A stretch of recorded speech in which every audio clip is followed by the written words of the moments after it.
tuned into my weekly talk radio TV show called Take My Advice. I'm not using it. Get balanced and get happy with Dr. Marissa.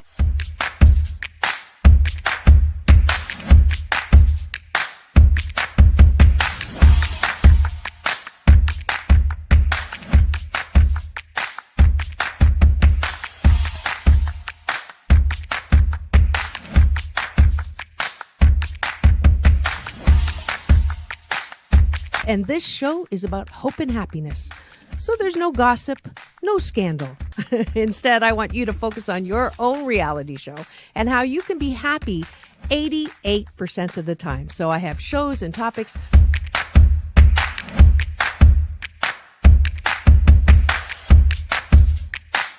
Sunday, Monday, happy days. Tuesday, Wednesday, happy days. Thursday, Friday, happy days. Monday, Tuesday, Happy days. Wednesday, Thursday, Happy days. Friday, whatever. Happy days. What a day. Na, na, na, na, na, na. I love you. I love you too. Best known as the mom from Happy Days, and she is a delightful 89-year young Marion Ross to my studio. Welcome, welcome, welcome.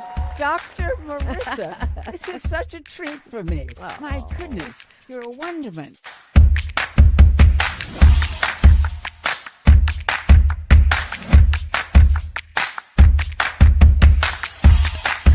Which is exactly the kind of guest that I like. Those who have gone through life, good and bad, and then taken those experiences to alchemize them into the person they are now and doing good on the planet. I'd like you to welcome Corey Feldman. If you're grateful for it and you say right away, thank you, God. Oh, my God, it's so beautiful. I'm so blessed. Thank you, thank you, thank you. Then guess what? More good things will come to you. Does this sound familiar at all?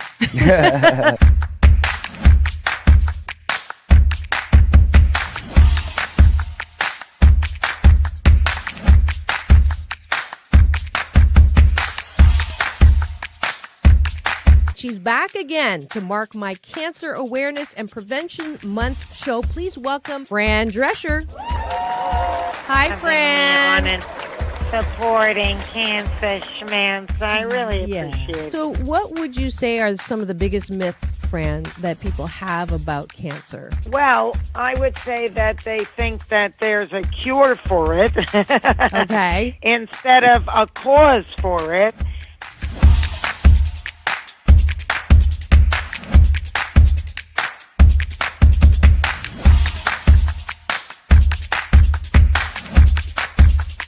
This is the first call-in show when I get to be Dr. Marissa, the kinder, gentler Dr. Laura. And people call in to get their life tires balanced and their critical thinking or their BS, their belief systems, smog checked. And today I am delighted to have Malie calling in from Birmingham, Alabama. We could go 90 days and end up having terrible sex. And then you say, well, the relationship's not all about sex. Well, if I'm not getting great sex from you, then I'm going to get it from somebody else. Right? That moose just got put on the table. And I see Josh and Jim. I have to agree You're with Clyde. both nodding. Ramon's sort of half nodding because his wife's listening. But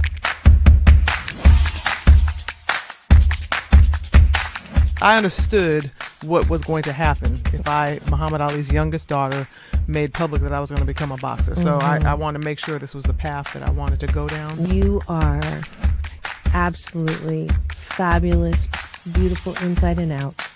And I'm giving you Dr. Marissa's Beneficial Presence on the Planet Award today. Thank you.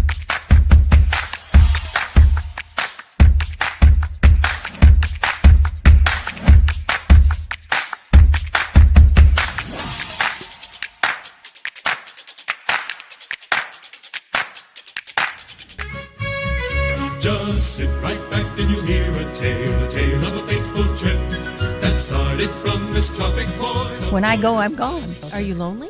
No. Nah, I knew that was going to be But the answer. I surround myself with people. I mean, I'm always the one cooking for things. But I'm always the one that decorates first and come to my house. All the orphans that have no place. I'm going to have no place to go, so I can come over. Come on over. And life is so amazing if we can see it. Jump off that exhausting hamster wheel and into balanced living with Dr. Marissa. Promise you joy in the mystery. Dr. Marissa, also known as the Asian Oprah. Her mission, to be a beneficial presence on the planet. Her purpose, to be your personal advocate to live, laugh, love, learn. Her life motto, don't die wondering. Take back your life with Dr. Marissa Pay.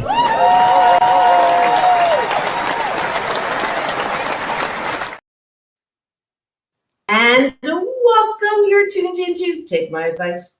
I'm not using it. Get balanced with Dr. Marissa, the morning show here on KCAA, NBC News, CNBC News, and NBC Sports Radio Station, AM 1050, FM 106.5, home to the Asian Oprah, celebrating 25 years.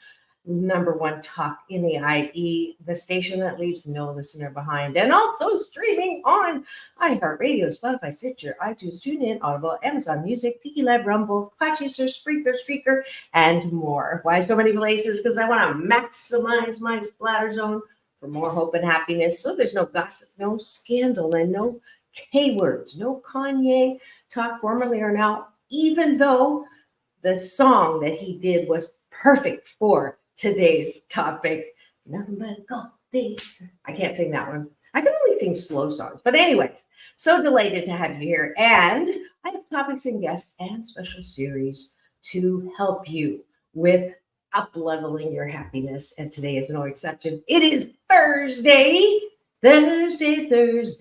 And I am so delighted to have back in studio. His name is James Hawthorn. He is an actor. He is a fitness expert and trainer, and he is my co-host on Thursdays for the very popular series called Straight Talk with Dr. Marissa and your rabid Dodgers fan, James Hawthorn. How's it going, everybody?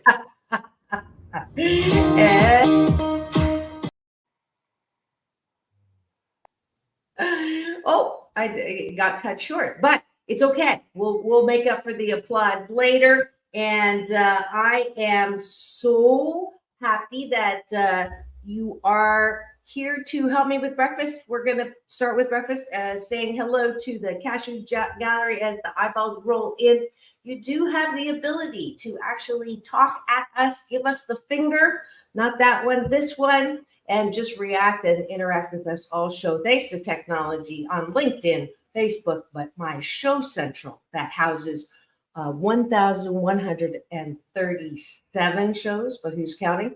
And you can chat at us there. Please do free subscribe. And now I actually have a membership program, thanks to Orville Nation, who pressured me into it. But it's a wonderful way to connect with you Mondays after the show, Q&A, and then some free stuff from my Balance Marketplace every month. So let's start with breakfast. James, take a bite of my gratitude sandwich, please. And the top of the bun is, what are you grateful for today?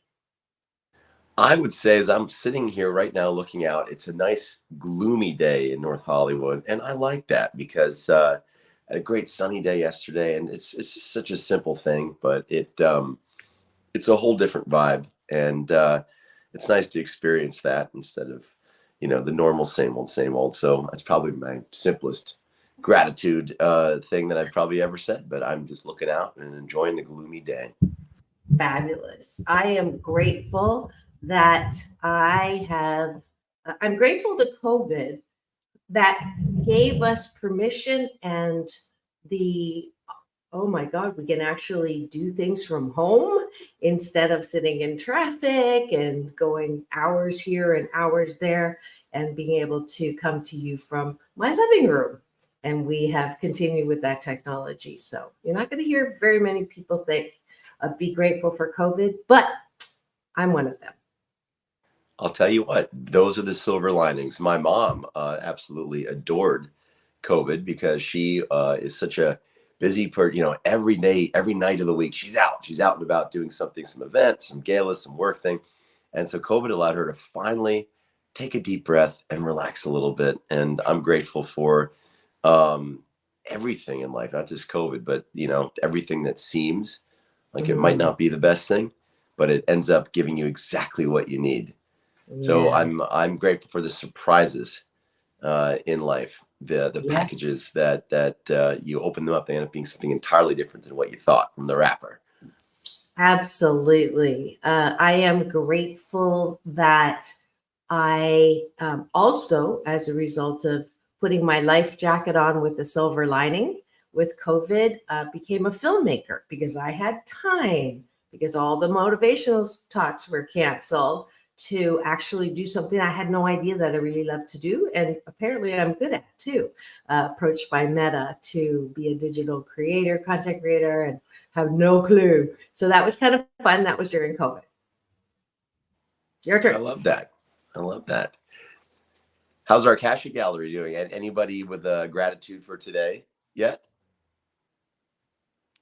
We'll see if Sci-Fi comes in here with something. She's the captain today of the Cashew Gallery.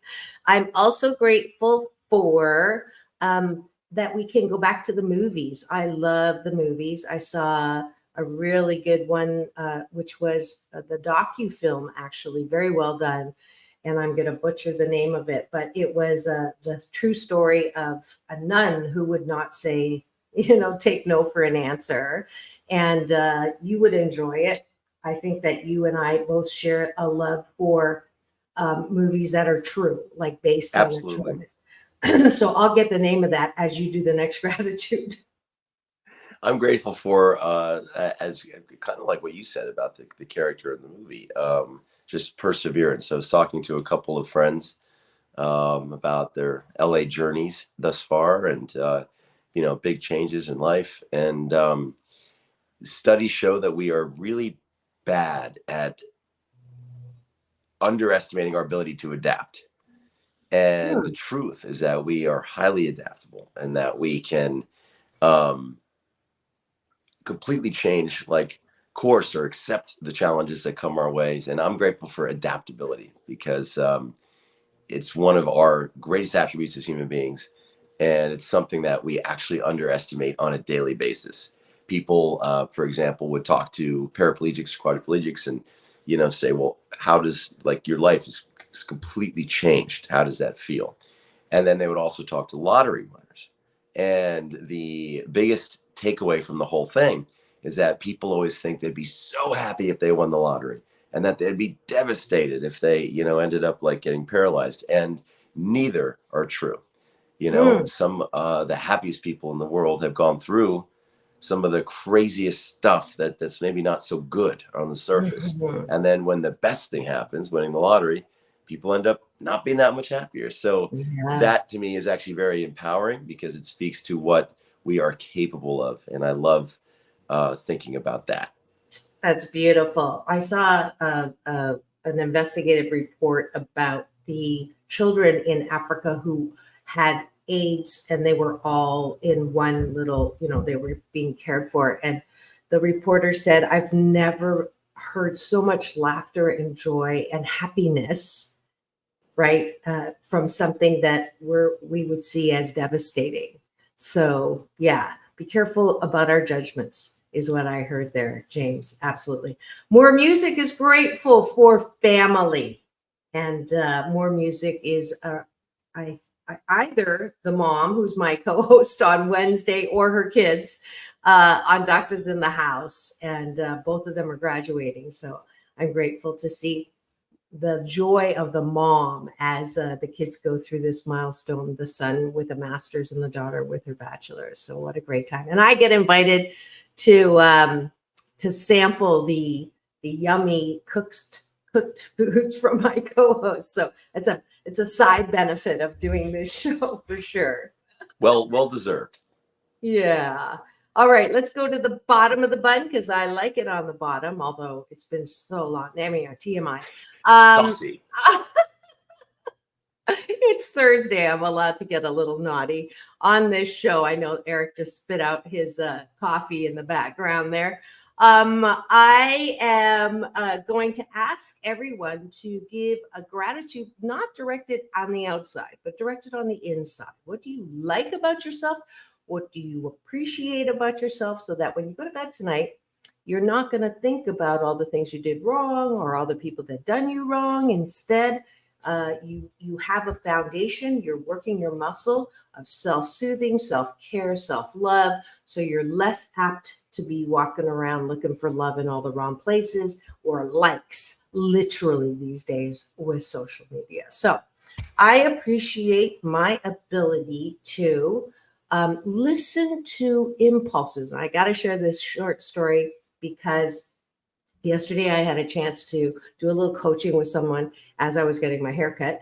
And I was telling her that, the old adage, work hard, don't, 80-hour week, and you got to push, never give up.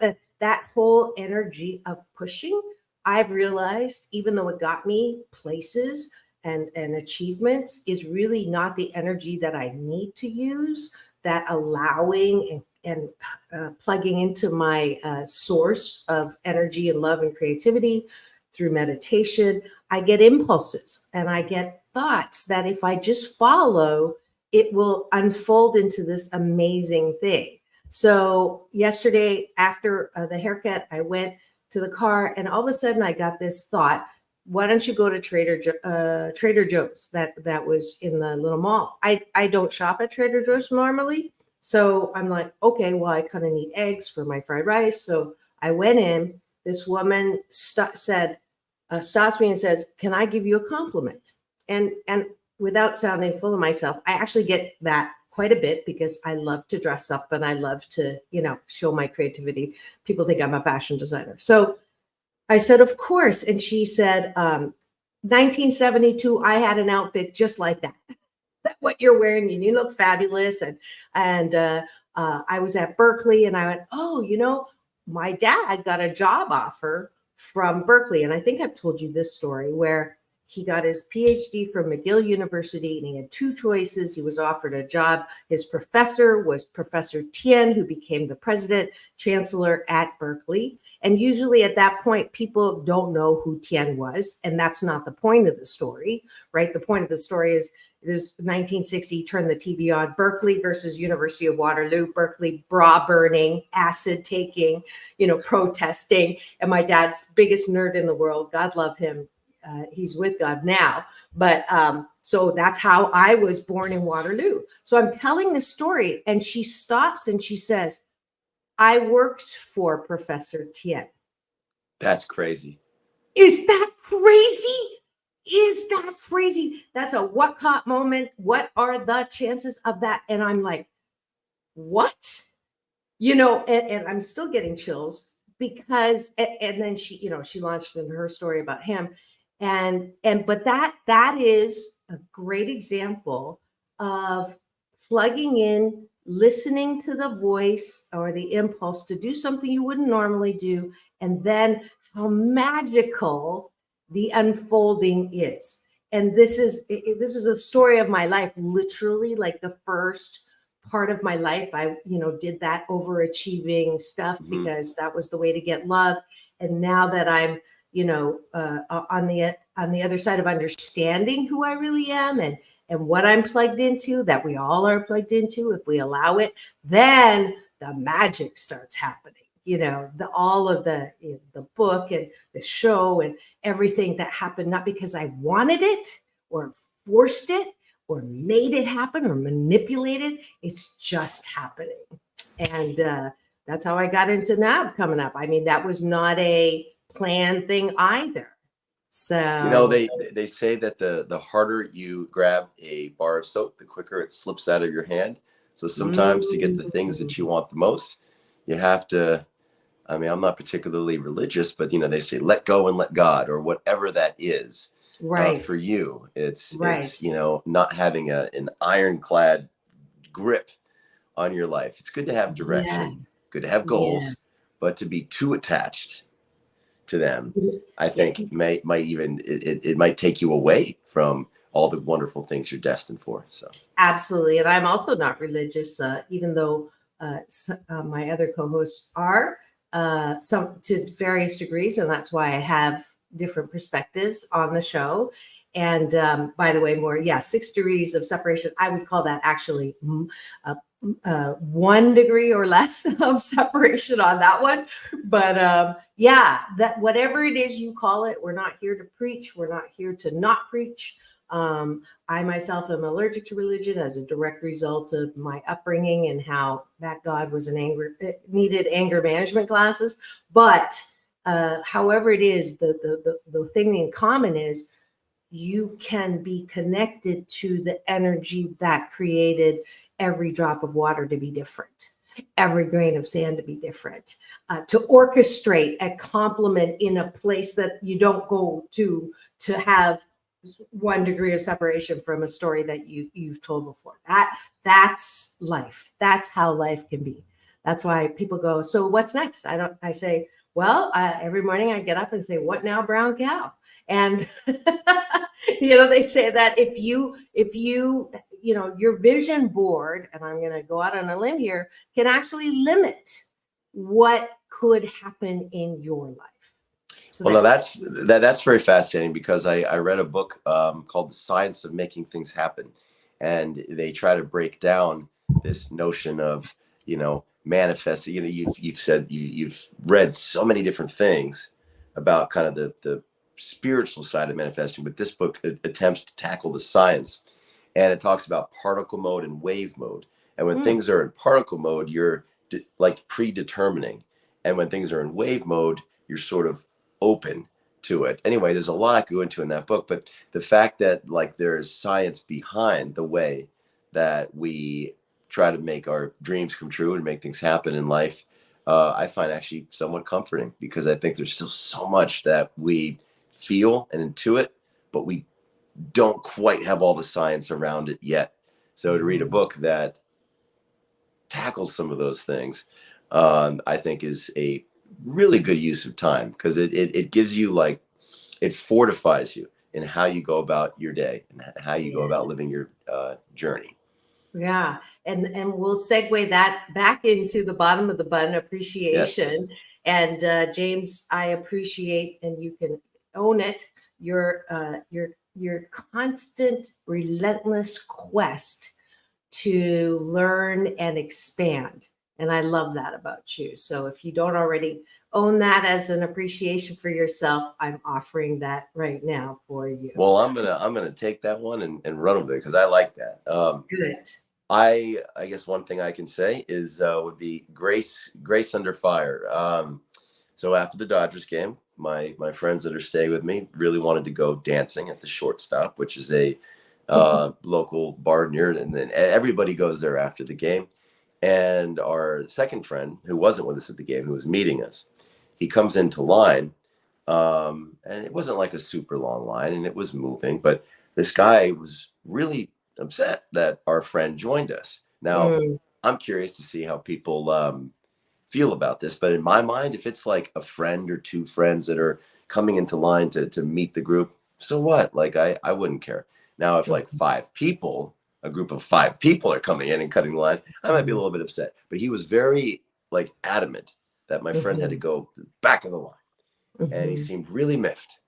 And we acknowledged him, and then we were just having our own conversation. And he's like, "No, hey, are you ignoring me like this?" And I said, "Hey, man, no, I'm not at all. To be honest with you, to be perfectly honest with you, if the roles were reversed, I would happily let you cut. I get how it is. Not all friends can be there." And then he looked at me and he goes, "When you put it to me that way, okay." So wow. My friends were all like, "What is this guy's problem?" I could see in their eyes that they were like, give me a reason to tell this guy off.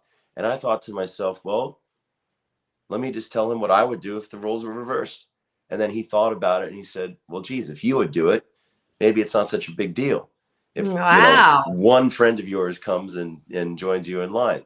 So grace under fire. I'm glad that in that moment I was able to de-escalate and thought of something to say that not only diffused the situation, but made him go, yeah, it's no big deal. And then he ends up saying to me, LA, it's just brutal, man. So he's somebody that needs to practice your gratitude sandwich if he's going through life thinking that every day. And no wonder he gets mad about somebody cutting right in line. Yeah. But it was nice to have that encounter and to feel like you were being heard and changed somebody's temperament and demeanor. And then I shook his hand, said, "Hey, well, what's your name?" I said, "Joe." I said, "Well, I'm James. Did you go to the game?" "Great." Da, da, da, da. And then it was all fine. And then he asked you on a date. No, I'm kidding. If only. I went to the shortstop more for my friends than for me. It's not exactly the best bar for me to meet guys, I'll say that. but it's a fun spot, I'll tell you that. Yeah. Someone gave either of us, I don't know when the finger went up. Thank you for the approval.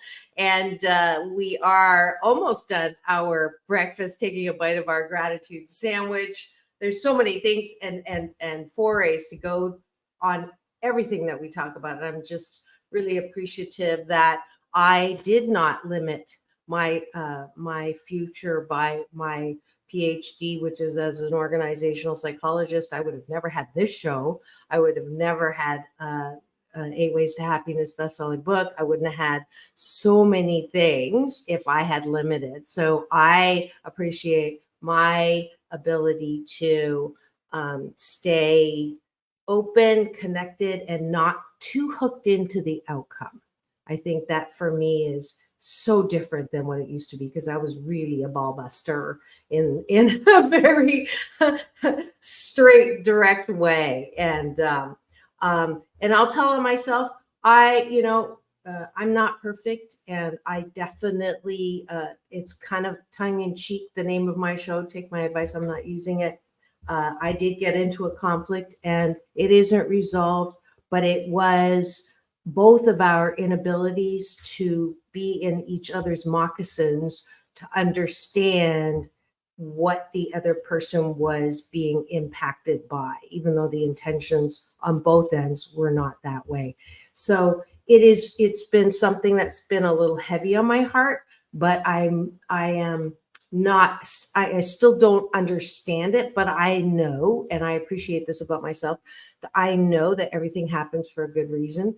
I know that more will be revealed, and the best thing I can do is just the art of neglect and not try to do the postmortem, digging analysis when it doesn't feel good. So I appreciate my ability to accept. How's that? That I'm not perfect. I think that's really good. I think that's essential to happiness. I would say I agree with you on that. I agree that that's something that I've had to learn, and in doing it, it just creates so much more space because it relieves you of worry and burden when you give yourself a little bit of grace. Yes. I think I'm going to start calling my balance-centered Dr. Marissa Grace. That's her middle name. All right. And thank you so much for joining us for breakfast this morning. This is Take My Advice, I'm Not Using It. Get Balanced with Dr. Marissa on KCAA, NBC News Radio, home to the Asian Oprah. And this is the very special Thursday series called Straight Talk with Dr. Marissa and James Hawthorn.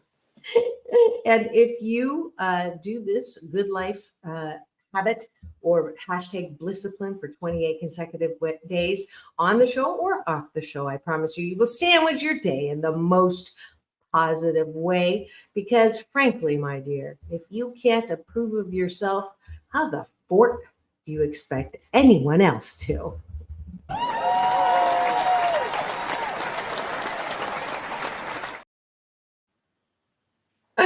We got a lazy button there.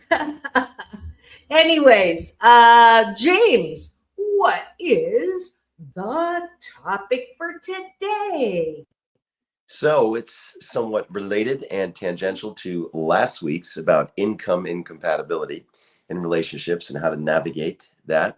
The buzz explanation for what today's topic is would be prenup or no prenup, but only as a entry point into discussing how we share what we share in relationships and how much of it are we expected to share.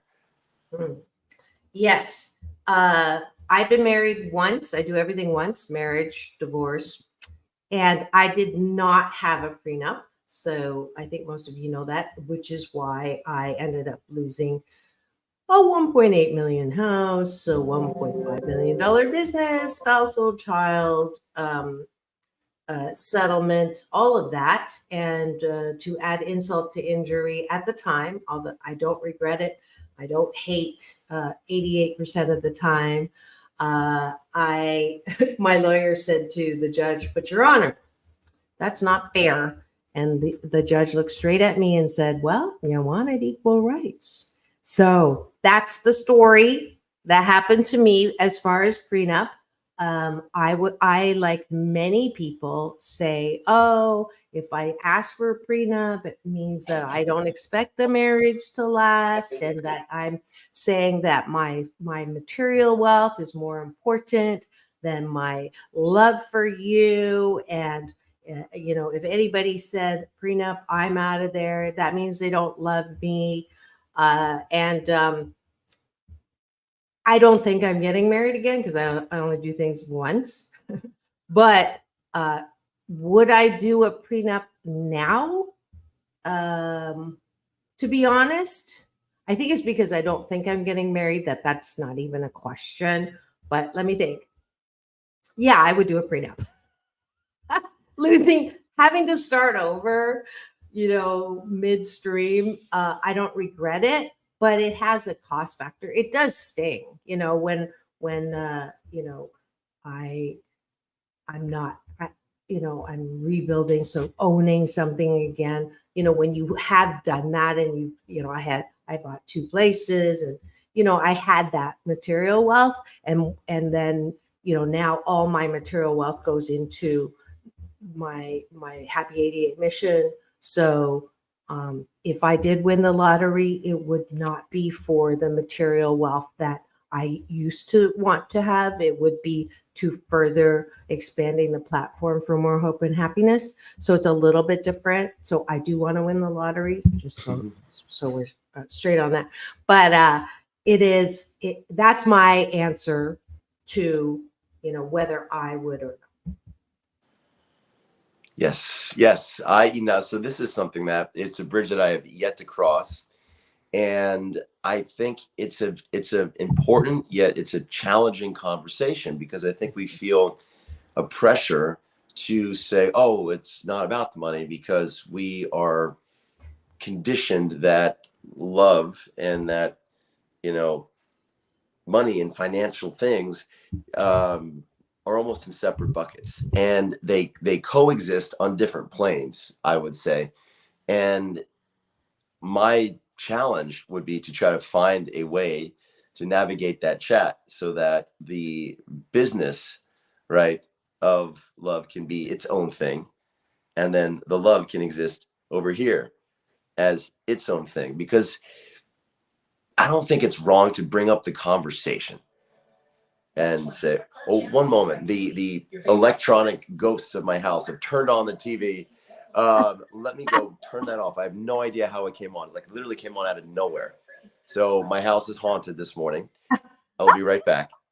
Give me one moment, please. Sorry for the unexpected interruption. No worries. I can talk behind his back now. But the concept, although romantic, and certainly I can understand why you would want to separate out money from love, it's not possible. I'm sorry. I don't think that is realistic, because I think money is one of the top 3 reasons why relationships break apart or divorce happens. It is either different values around money, certainly is one of the reasons. And James, what I'm saying right now is I appreciate your romantic ideal of separating money and love, but in reality and life, it's impossible. It is one of the top 3 things from research, if not the number 1. I think infidelity is the first. I'll have to look that up, but money's in the top 3, and it is tied to love. It is tied to the relationship because it hits, like politics and religion, some core values around, you know, who you are, how you look at money, how you view how important money is, how you view making money. You know, it is concerning to hear the statistics around young women these days and debt. And that is, you know, financial not insecurity, well, financial insecurity and financial illiteracy. So money is a huge factor, I think, in a relationship that you cannot separate out. Oh no, I agree 100%. My idea is more. I think we sometimes think that if we have a conversation about like a prenup conversation going into a relationship or marriage, that somehow is toxic or is going to be a difficult I see thing for the love, because it brings up issues of trust. Oh, so you think that I'm going to try to fleece you if we get divorced? You know, it's very tough to draw, I think, the right conclusion if your partner asks you for a prenup. So how do we navigate that conversation and come to an understanding? Like, I would love for us all to come to a collective understanding that it's just being a responsible, like, individual to say, regardless of what end of it you're on, to just say, hey, let's just take this potential landmine off the battlefield. Like, let's just take it out. And is there a way to have that conversation and frame it as a positive thing, as opposed to it being, a negative thing where the other person thinks, oh, it's, you don't trust me, or, oh, you don't really believe in the relationship if you're asking for this. So the conversation itself is wrought with landmines, but by not having it, the whole relationship can be wrought with a big landmine. So how do you have that conversation in a way to help your partner go, oh, it's not about trust. It's not about their belief in the relationship. How is there a way to frame it in such a way where it's not such a difficult conversation? Because in my opinion, it would be really nice to just say, hey, listen, like, money's money. Like, we have our thing. The money's a thing. Let's just talk about that and just get on the same page and then get it out of the way. We never have to bring it up again. I mean, unless things change. Is there a way to do that in a productive way that doesn't make the other person feel threatened, less than, or vice versa, if you're the other position? Good question. Yeah. I'm very cynical on this one. I'm usually very positive about it, but I'm very cynical about it for a couple of reasons. One, you see what even prenups, in the news, right? They're not sometimes not even upheld. So you've introduced something conflictual with no positive consequence at all, right? And let me also put the moose on the table, which is my Canadian version of talking about the elephant in the room. If you're the one with money, of course, you're going to have a different perspective than the one that is without money, right? So those without money want to say, it's not that big of a deal, or, sure, I'll sign it. I understand what is yours, and you came in here with that. I can be magnanimous about that. And on a good day, I can actually even feel good about it. But on most days, I'm going to know that you chose, right, to put this as a central thing. Even if we put it aside, it is not a one-time conversation. It's going to come back depending on how you're feeling about yourself. If you're the one without a lot of money energy, you're going to be like, dang, I got to ask permission to spend. I have to ask permission to, to be able to buy something, and that whole dynamic there. And then there is the other side to balance it out, which is, there's a lot of women who work their patooties off to support their husbands, to go through school, to get the education, to be able to do all of that. And then at the end of their success, the husband, usually the partner's success, not always, but majority in this era, they have to fight to get money, so it's really difficult unless they come up with a formula, right? Which they tried to with the Dissomaster, to say, how long were you married versus, how much did you contribute to the economics of the marriage and the ability to have a career that supplies the money. So that hurt me because the sentence was, people ask me, how long were you married? And I said, my sentence was 9.2 years. Again, tongue in cheek, I always work on the forgiveness end. Most of the time I'm successful, but that number was under 10 years, but it's so close to 10 years that everything applied and more. And I could stand here righteously justified and say, he did not contribute to my success as an organizational psychologist. But in the last, in those 9 years, how much did he contribute to my ability to travel? Because 3 days a week, he was the primary caregiver. Right.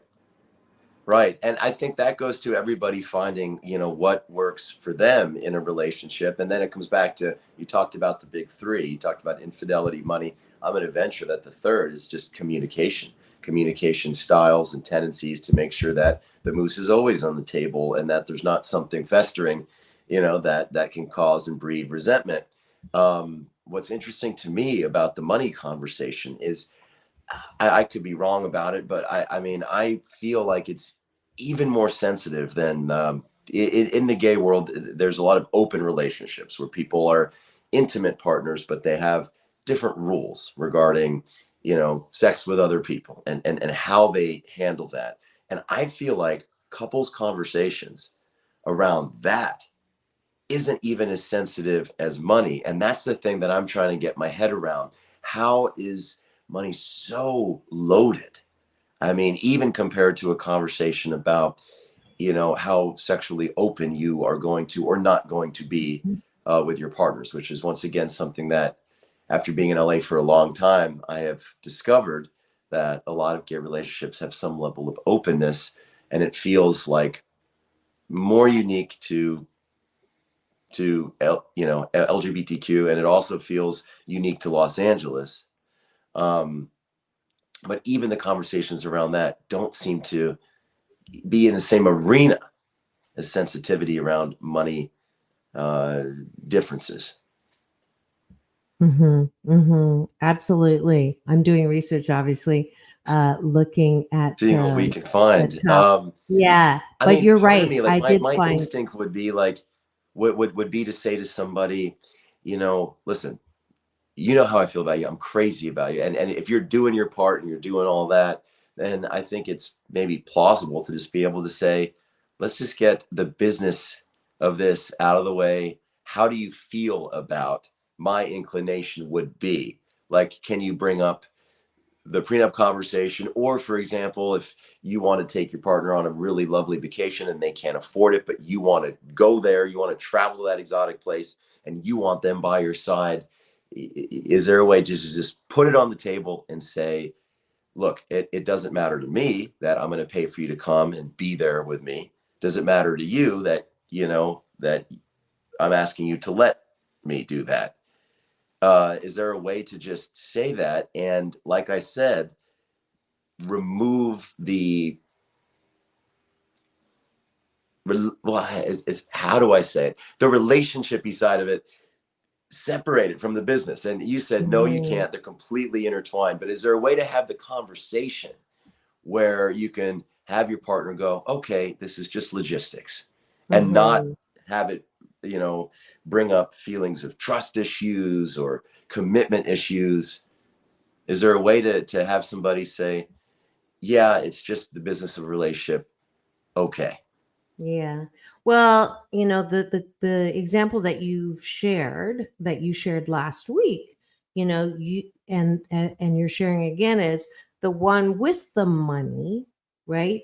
On a good day, 88% of the time will be, this is separate, and I want you to go with me, and you don't have the money, and it's no skin off my back to give you the money to do that. And on a good day, 88% of the time, that's how you're getting what you want, which is you're not feeling like he's doing something for you and you owe him. But 12% of the time, you're human.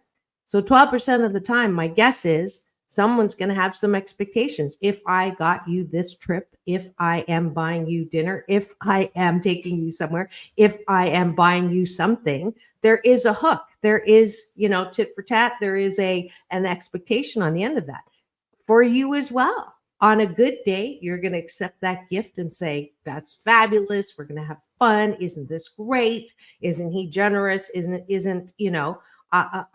I'm happy that this is happening. 12% of the time, am I being bought? Maybe not you, but someone, is it, what does this mean? Do I, maybe do, and this again is not you, but I do relationship coaching and the women that are being, they're not being bought, but they feel like they're being bought. And right? that's highly problematic, of course. We talked about if you're being bought, sometimes it's bad for the person that is getting treated because it can lead to a sense of entitlement. The person that is treating can sometimes create this illusion in their mind that they have some extra control over you because there's money behind, what they deem as a privilege, the thing that they're doing for you. So with all of that to navigate, doesn't the answer have to lie somewhere in communication style? Because it's an unavoidable topic. It's going to be part of the relationship, as you said. It can't be stripped out. But is there a way to have the conversation in a way that doesn't ruffle as many feathers? You're thinking no. I don't know, because it just isn't as easy as that.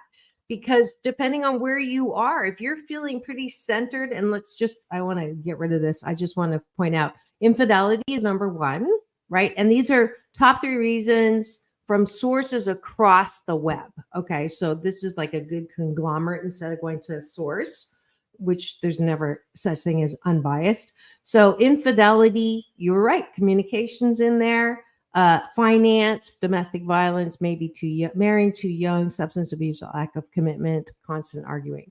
So there's your top 9, right? But infidelity, as I guessed, and finance is up there, right? Absolutely. So again, your lovely, positive hope, grace, for being able to talk about it once and get it out of there, I don't think it's realistic, because depending on where you are, that isn't, I wake up with a fat and ugly attack. Whatever I said the day before doesn't hold, right? That's not where I am. That's not what's true. So anyways, that's my opinion. But let's do a little station ID.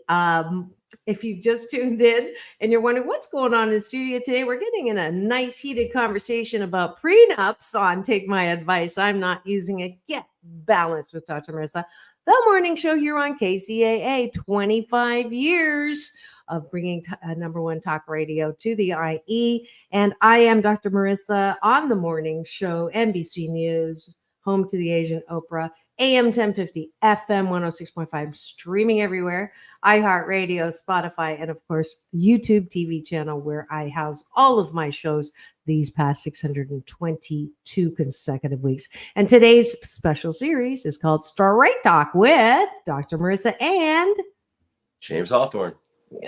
And we're going to talk about something else, because I think we've beat this one a little. That's fair. Right? It's one of those things where I think we're having one of these shows where we're just like, you know what? It's really tough, and good luck is what our consensus is on it. we got no answer because it's really, this would be something to bring into couples therapy. That would be my suggestion, or a relationship coach. I have to think that communication too is what saves, everything. I think that underneath those other 8 issues, communication can help you navigate the challenges of those 8 issues. And so even if it's going to be a tough talk, I think there are ways to have the conversation honestly and candidly that can make a really big difference. And it appears that your screen has frozen, unfortunately. I don't know if that's a tech issue on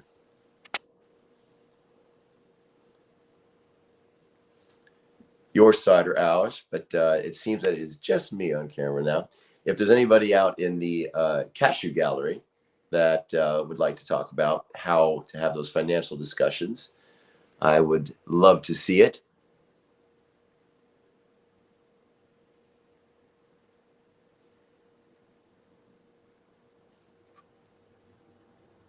I am so sorry. I know my battery decided to say enough talk about prenups. Well, that's understandable. But anyways, we are in the last little stretch, 9 minutes. So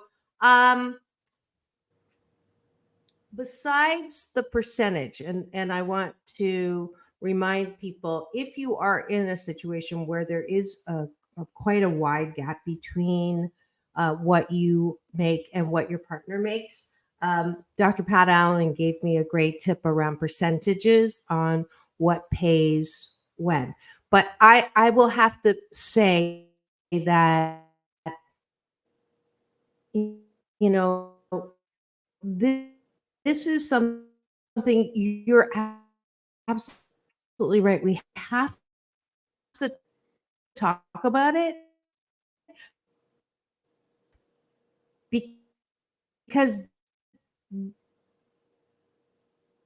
we've kind of moved so quickly in relationships from what the norm was. Keep talking, James. There you go. Okay. There you go. Sorry, Keep talking. You froze there for a moment. You froze there for a moment. Yeah. When I do that, just keep talking. You got it. Great. Okay. No, I thought that maybe the audience was hearing you. It was all on my end. We're having quite the technology conundrum today. My living room was haunted with the TV coming on out of nowhere. But can you repeat that for me? What you said about how we navigate? Yeah, I just think that communication. We say it's all about communication. Yeah.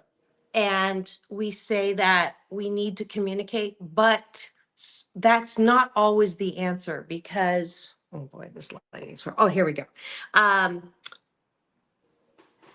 Just because we communicate doesn't mean that it is going to be, hold on one second, I'm just having some issues. Sure. No, I would say, I mean, with the communication, I think the best you can hope for is honesty. At least if you're honest about it, you at least give the other person their opportunity to accept or not accept. And, we talk all the time about compatibility in relationships, and instead of it being a blame game necessarily, it either works or it doesn't. And so if you express your desires or expectations around finances and the other person at least respects your honesty, then you have a chance to come up with what agreement or arrangement is going to work for you. But if we tiptoe around it and we don't actually have the conversation with full honesty, if you don't put the moose on the table, this is, I think, a topic in relationships that can really come back to bite you. So if there was Mhm. ever a time to lay it on the table and be honest, I would say it should be around the topic of finances. Yes, I 100,000% agree with you. Knowing that it's not something that is a one and done. And that's the thing that I was commenting to, Hmm. that your suggestion of having that talk and then it be, let's set it aside. I don't think that that is realistic. I think it is one of those, you know, uh, are you feeling like if you've had that conversation, you know, I love you, this isn't about money, I love you, you know, unconditionally, which I think is bullshit talky anyways. It's not possible to love people unconditionally, but that's, and maybe that is our next week's topic, because I feel so strongly that we set ourselves up with this expectation that we can love people unconditionally, and the only sentient beings that can actually do that are dogs and human That's beings, true. you know, screw ourselves because we have that expectation that, I you think know, I think unconditional love, that's a great topic for next week. You know, we've talked about the L word before, but why do we put this big U word in front of it? Is it necessary? Is it helpful? mhm. Yeah, And you know, it actually it relates to what we're talking about right now, because you know, while we've both decided that financial disparity between partners is incredibly, like, it's an issue, it's a thing. So if that's the case, then you're basically saying, well, there's not unconditional love. So that's a pretty loaded thing. But I think today we established that, you know, finances are a thing, and yeah. they have to be talked about, and they have to be, you know, dealt with. And if certain behaviors go with the issues around finances, right? Since it's a sense of entitlement, if you're the one getting paid for, or a sense of control, if you're the one paying, um, you know, it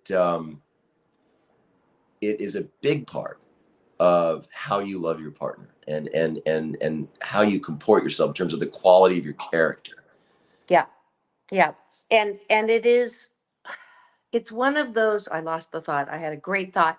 I lost the thought. Um, when it comes to money, if we, I know what I was going to give a practical application of this in Mm, my dating. So, you know, I think I've told you, I have the expectation on a first date. If you're trying to woo me, or you say I'm gorgeous, or, you know, fascinating, and, you know, I can't wait to get to know you, then pick up that check, ask me out on a proper date, have a nice meal. I don't care if you think you're going to sleep with me as a result of that. Okay, that's, you know, I don't think I'm being bought. I also want to see if there's sexual chemistry and compatibility. But if I offer, maybe I should just stop offering. If I offer to pay or to help you with that, don't say yes.